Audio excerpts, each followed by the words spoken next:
Nagbago ang kasaysayan ng sangkatauhan sa isang iglap ng isang misteryosong berdeng liwanag ang lumaganap sa buong mundo, na naging sanhi ng pagiging bato ng bawat lalaki, babae, at bata.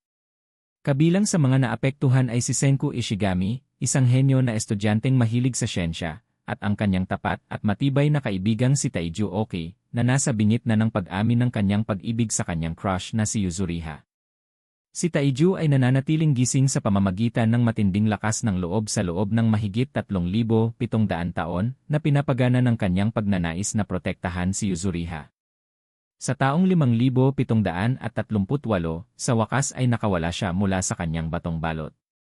Matapos maglakbay sa isang mundong muling inangkin ng kalikasan upang hanapin siya, natuklasan niyang si Yuzuriha ay nananatiling nakulong bilang isang estatwa, ngunit determinado pa ring makahanap ng paraan upang iligtas siya. Nagkikita muli sina Taiju at Senku, nagising na sa loob ng 6 na buwan. Ipinahayag ni Senku na pinanatili niyang matalas ang kanyang isipan sa pamamagitan ng pagbibilang ng bawat segundo ng libu-libong taon na ginugol niya bilang isang estatwa. Napagtanto nilang kailangan nila ang isa't isa upang makaligtas, iminungkahi ni Senku na pagsamahin nila ang kanilang mga lakas, ang kanyang siyentipikong talino at ang pisikal na tibay ni Taiju upang muling itayo ang sibilisasyon mula sa simula. Si Senku at Taiju ay nagsimula sa monumental na gawain ng paglipat mula sa panahon ng bato patungo sa makabagong panahon.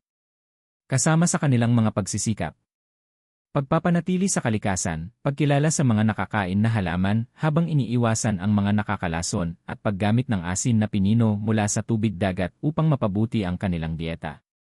Sinasaliksik nila ang isang kuweba na naglalaman ng dumi ng paniki, natuklasan ang isang himala na likido, nitric acid, na tumutulo mula sa kisame, na pinaghihinalaan ni Senku na susi sa pagbaligtad ng petrifikasyon.